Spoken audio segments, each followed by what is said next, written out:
ನಿಸರ್ಗದ ರಮಣೀಯತೆಗೆ ನೆಲೆಬೀಡಾಗಿ ಔಷಧೀಯ ಸಸ್ಯ ರಾಶಿಗಳಿಂದ ಆವೃತವಾಗಿ ಪರ್ವತ ಶ್ರೇಣಿಗಳ ನಡುವೆ ಶೋಭಾಯಮಾನವಾಗಿ ರಾರಾಜಿಸುತ್ತಾ ಅನೇಕ ಮಹರ್ಷಿಗಳ ಆವಾಸ ಸ್ಥಾನವಾದ ವಾಲ್ಮೀಕಿ ಪರ್ವತ ಅಥವಾ ಆವಂತಿಗಿರಿ ಎಂದು ಪ್ರಸಿದ್ಧಿಯಾಗಿರುವ ಈ ಕ್ಷೇತ್ರವೇ ಕರ್ನಾಟಕ ರಾಜ್ಯದ ಕೋಲಾರ ಜಿಲ್ಲೆಯಲ್ಲಿ ಸ್ಥಿತ ದಕ್ಷಿಣ ಕಾಶಿ ಆವನಿ ಕ್ಷೇತ್ರ.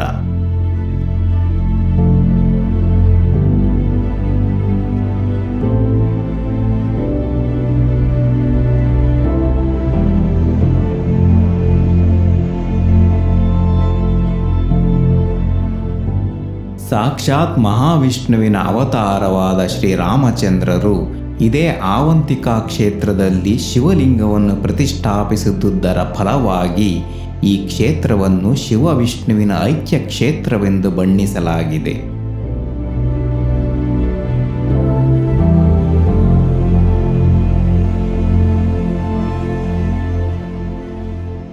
ಪುರಾಣ ಪ್ರಸಿದ್ಧ ಆವನಿ ಕ್ಷೇತ್ರ ಮಹಾತ್ಮೆಯು ಚತುರ್ಮುಖ ಬ್ರಹ್ಮದೇವ ಶ್ರೀ ನಾರದ ಮುನಿಗಳಿಗೆ ಹೇಳಿದ್ದ ಬ್ರಹ್ಮಾಂಡ ಪುರಾಣದ ಶತಕವಾಟಪುರಿ ಮಹಾತ್ಮೆಯಲ್ಲಿ ಸೇರಿಕೊಂಡಿರುವುದಾಗಿ ವಿವರಿಸಲ್ಪಟ್ಟಿದೆ. ಶತಕವಾಟಪುರಿ ಕೋಲಾರ ಜಿಲ್ಲೆಯ ಆವಂತಿಕಾ ಕ್ಷೇತ್ರದ ಸಮೀಪದಲ್ಲಿರುವ ಮುಳಬಾಗಿಲು ಎನ್ನುವುದೊಂದು ಗಮನಿಸಬೇಕಾದ ಅಂಶ. ಅಯೋಧ್ಯ, ಮಧುರ, ಮಾಯಾ, ಕಾಶಿ, ಕಾಂಚಿ, ಆವಂತಿಕ, ಪುರಿ, ದ್ವಾರಾವತಿ ಚೈವ ಸಪ್ತೈತೆ ಮೋಕ್ಷದಾಯಕಾಃ. ಭಾರತದ 7 ಮೋಕ್ಷದಾಯಕ ಕ್ಷೇತ್ರಗಳಾದ ಅಯೋಧ್ಯ, ಮಧುರ, ಮಾಯಾ, ಕಾಶಿ, ಕಾಂಚಿ, ಆವಂತಿಕ, ಪುರಿ ಮತ್ತು ದ್ವಾರಾವತಿಯಲ್ಲಿ ಆವಂತಿ ಕ್ಷೇತ್ರವು ಉಜ್ಜಯಿನಿಯನ್ನು ಉಲ್ಲೇಖಿಸಿದರೂ ಸಹ ಸಾಂಕೇತಿಕವಾಗಿ ಕೋಲಾರ ಜಿಲ್ಲೆಯಲ್ಲಿರುವ ಆವಂತಿಕಾ ಕ್ಷೇತ್ರವನ್ನು ಸೂಚಿಸುತ್ತದೆ. ವಾಲ್ಮೀಕಾಶ್ರಮ ಎಂಬ ಹೆಸರಿನಿಂದ ತೇತ್ರಾಯುಗದ ಉತ್ತರ ರಾಮಾಯಣದ ಕಾಯಕ ಕ್ಷೇತ್ರ ಸ್ಥಳವಾದ ಆವನಿ ಕ್ಷೇತ್ರದಲ್ಲಿ ಸೀತಾಮಾತೆಯು ವಾಲ್ಮೀಕಿ ಮುನಿಗಳ ರಕ್ಷಣೆಯಲ್ಲಿ ಲವಕುಶರಿಗೆ ಜನ್ಮವಿತ್ತ ಸ್ಥಳ ಎಂದು ಸ್ಥಳ ಪುರಾಣ ಹೇಳುತ್ತದೆ.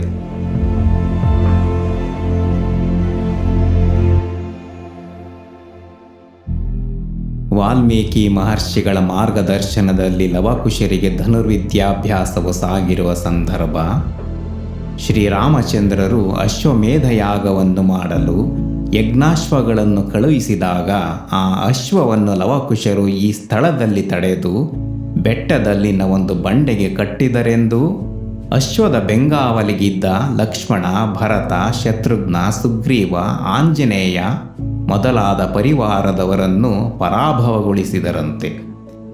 ಸಾಕ್ಷಾತ್ ಶ್ರೀರಾಮಚಂದ್ರರೇ ಯುದ್ಧಕ್ಕೆ ಬರಲು ಲವಕುಶರು ಹೂಡಿದ ಸಂಮೋಹನಾಸ್ತ್ರದ ಪ್ರಭಾವದಿಂದ ಶ್ರೀರಾಮನು ಮೂರ್ಛಿತನಾಗಲು ವಾಲ್ಮೀಕಿ ಮಹರ್ಷಿಗಳು ತಂದೆ ಮಕ್ಕಳನ್ನು ಸಂತೈಸಿದರಂತೆ.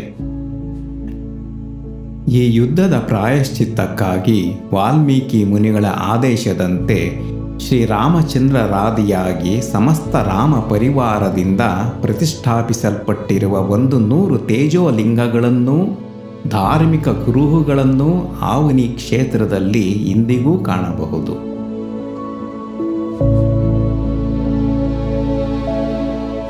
ಆವನಿ ಕ್ಷೇತ್ರಕ್ಕೆ ಹೊಂದಿಕೊಂಡಂತೆ ಒಂದು ಪರ್ವತವಿದೆ. ಈ ಪರ್ವತವು ಮಹರ್ಷಿ ವಾಲ್ಮೀಕಿಯವರ ವಾಸಸ್ಥಾನವಾಗಿದ್ದುದರ ಕುರುಹುಗಳಿಂದಾಗಿ ವಾಲ್ಮೀಕಿ ಪರ್ವತವೆಂದು ಕರೆಯಲಾಗುತ್ತದೆ. ಸಮುದ್ರ ಮಟ್ಟದಿಂದ ಸುಮಾರು 3249 ಅಡಿಗಳಷ್ಟು ಎತ್ತರದಲ್ಲಿರುವ ಈ ಪರ್ವತವನ್ನೇರಲು ಅನುಕೂಲವಾಗುವಂತೆ ಮೆಟ್ಟಿಲುಗಳನ್ನು ಜೋಡಿಸಲಾಗಿದೆ. ಬೃಹದಾದ ಬಂಡೆಯ ಮೇಲೆ ಕಡೆದಿರುವ ಮೆಟ್ಟಿಲುಗಳನ್ನು ಏರಿದ ನಂತರ ಕಾಣಸಿಗುವುದೇ ಒಂದರ ಮೇಲೆ ಒಂದು ಕಲ್ಲು ಗುಂಡುಗಳನ್ನು ಜೋಡಿಸಿರುವಂತೆ ಭಾಸವಾಗುವ ಕಲ್ಲು ಗುಂಡುಗಳ ಸಮೂಹವೇ ತೊಟ್ಟಿಲಗುಂಡು. ಸ್ಥಳ ಪುರಾಣದ ಪ್ರಕಾರ ಸೀತಾಮಾತೆಯು ಲವಕುಶ ಮತ್ತು ಶ್ರೀರಾಮಚಂದ್ರರ ನಡುವಿನ ಯುದ್ಧವನ್ನು ಈ ಎತ್ತರವಾದ ಸ್ಥಳದಲ್ಲಿ ಕುಳಿತು ವೀಕ್ಷಿಸಿದರೆಂಬ ಪ್ರತೀತಿ ಇದೆ.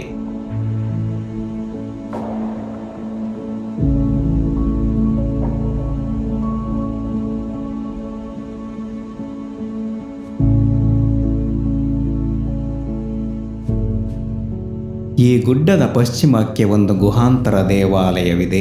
ಅದುವೇ ಶ್ರೀ ವಾಲ್ಮೀಕಿ ಆಶ್ರಮ.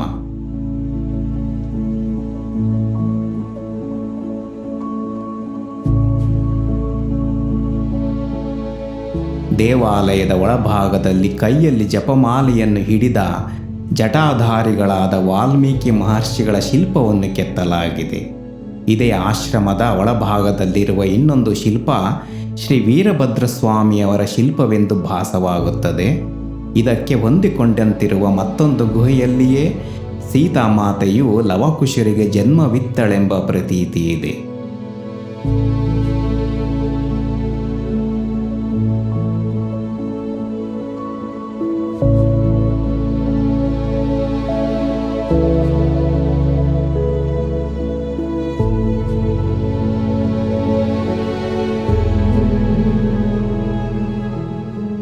ಶ್ರೀ ವಾಲ್ಮೀಕಿ ಆಶ್ರಮದಿಂದ ಉತ್ತರಕ್ಕೆ ಪಂಚಪಾಂಡವರ ದೇವಾಲಯವಿದೆ.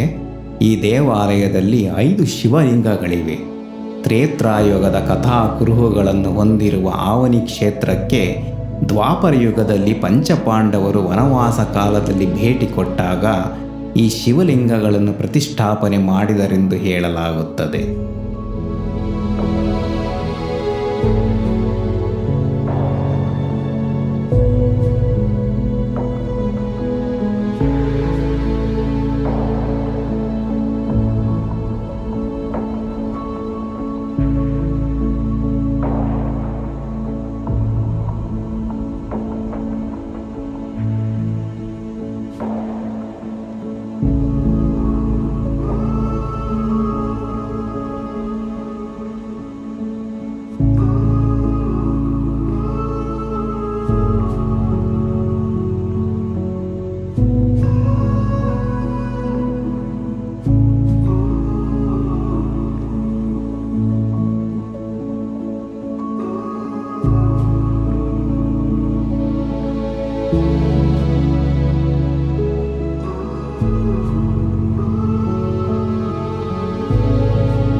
ಆವನಿ ಕ್ಷೇತ್ರದಲ್ಲಿರುವ ಮತ್ತೊಂದು ಗುಹಾಂತರ ದೇವಾಲಯವೆಂದರೆ ಲವಕುಶರ ಗುಡಿ.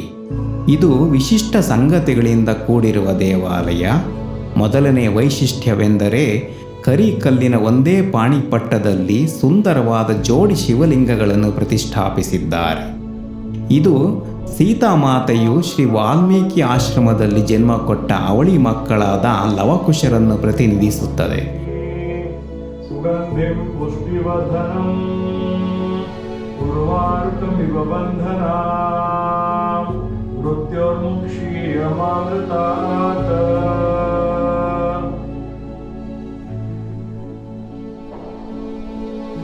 ಎರಡನೇ ವೈಶಿಷ್ಟ್ಯವೆಂದರೆ ಈ ದೇವಾಲಯದ ಮೇಲ್ಛಾವಣಿಯ ಬಂಡೆಯಲ್ಲಿ ಸಣ್ಣ ಸಣ್ಣ ಪಾತ್ರೆಗಳನ್ನು ಹೋಲುವ ಗುಡಿಗಳಿವೆ. ಇವುಗಳು ಸೀತಾಮಾತೆಯು ಉಪಯೋಗಿಸುತ್ತಿದ್ದ ಪಾತ್ರೆಗಳೆಂದು ಹೇಳಲಾಗುತ್ತದೆ. ಈ ಪಾತ್ರೆಗಳು ಬಂಡೆಯಲ್ಲಿದ್ದರೂ ಸಹ ಅವುಗಳನ್ನು ಬಡಿದಾಗ ಲೋಹದ ಪಾತ್ರೆಯನ್ನು ಬಡಿದಾಗ ಮೂಡುವ ಶಬ್ದದಂತೆ ಬರುತ್ತದೆ.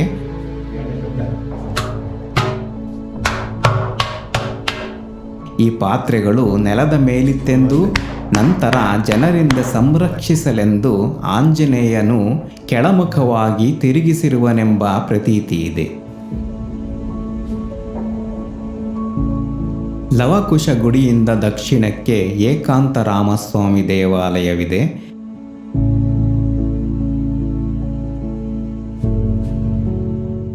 ಈ ದೇವಸ್ಥಾನದ ನವರಂಗದಲ್ಲಿ 4 ಸುಂದರ ಕಂಬಗಳನ್ನು ನೋಡಬಹುದು.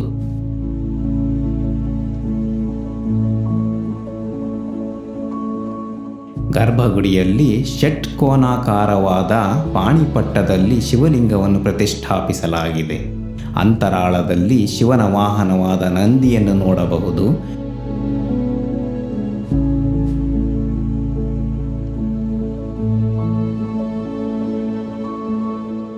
ಏಕಾಂತರಾಮಸ್ವಾಮಿ ದೇವಾಲಯದಿಂದ ಮೇಲಕ್ಕೆ ಹತ್ತಿದರೆ ದೊಡ್ಡದಾದ ಬಂಡೆಯು ಬಿರುಕು ಬಿಟ್ಟು ಜಲದಿಂದ ಕೂಡಿದ ತೀರ್ಥವನ್ನು ಕಾಣುತ್ತೇವೆ.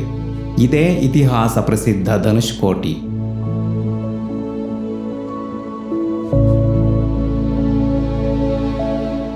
ಲಕ್ಷ್ಮಣನು ವರುಣಾಸ್ತ್ರವನ್ನು ಉಪಯೋಗಿಸಿ ಬಂಡೆಯನ್ನು ಸೀಳಿ ನೀರನ್ನು ಸೀತಾಮಾತೆಗೆ ಒದಗಿಸಿದನೆಂದು ಪ್ರತೀತಿ ಇದೆ.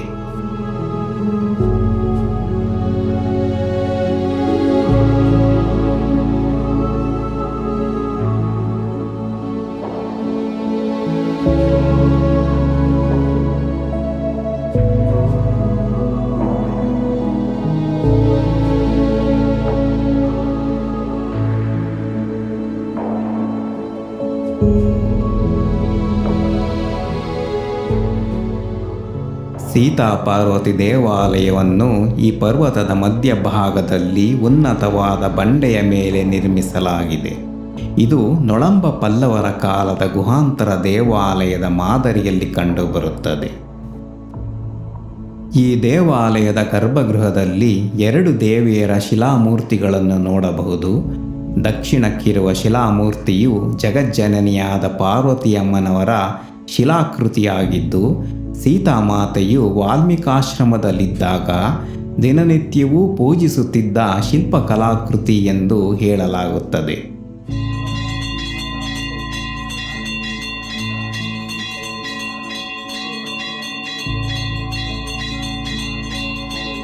ರಮಣಮೂರ್ತಿ ದೀಕ್ಷಿತ್ ಅಂತ ಹೇಳ್ಬಿಟ್ಟು ಈ ಪ್ರಧಾನ ಅರ್ಚಕರು, ಆವನಿ, ಮುಳಬಾಲ್ ತಾಲೂಕು. ಇದು ಸೀತಾಪಾರ್ವತಿ ಅಮ್ಮನವ್ರ ದೇವಸ್ಥಾನ. ಸೀತಾಪಾರ್ವತಿ ಅಂದರೆ ಸೀತಾದೇವಿಯನ್ನು ಲಕ್ಷ್ಮಣ ಕರ್ಕೊಂಬಂದು ದಂಡಕಾರಣ್ಯದಲ್ಲಿ ಬಿಟ್ಟಾಗ ಅವಾಗ ಸೀತಾದೇವಿ ವಾಲ್ಮೀಕಿ ಮಹರ್ಷಿನ ಕೇಳ್ತಾರೆ, ನಾನು ಪುನಃ ರಾಮನ ದರ್ಶನ ಪಡಿಬೇಕಂದ್ರೆ ಯಾವ ವ್ರತ ಮಾಡಬೇಕು, ಯಾವ ಪೂಜೆ ಮಾಡಬೇಕು ಅಂತ ಕೇಳ್ತಾರೆ. ಆಗ ವಾಲ್ಮೀಕಿ ಮಹರ್ಷಿಗಳು, ನೀನು ಪುನಃ ರಾಮನ ದರ್ಶನ ಪಡಿಬೇಕು ಅಂದರೆ ಗೌರಿ ರಥವನ್ನು ಮಾಡಿದ್ರೆ ನೀನು ಪುನಃ ರಾಮನ ದರ್ಶನ ಆಗುತ್ತೆ ಅಂತ ಹೇಳ್ತಾರೆ.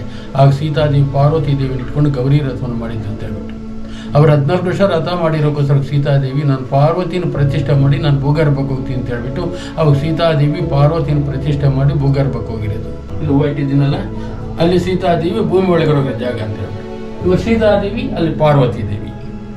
ಅದಕ್ಕೋಸ್ಕರವಾಗಿ ಇಲ್ಲಿ ಸೀತಾ ಪಾರ್ವತಿ ಅಂತ ಹೇಳ್ಬಿಟ್ಟು.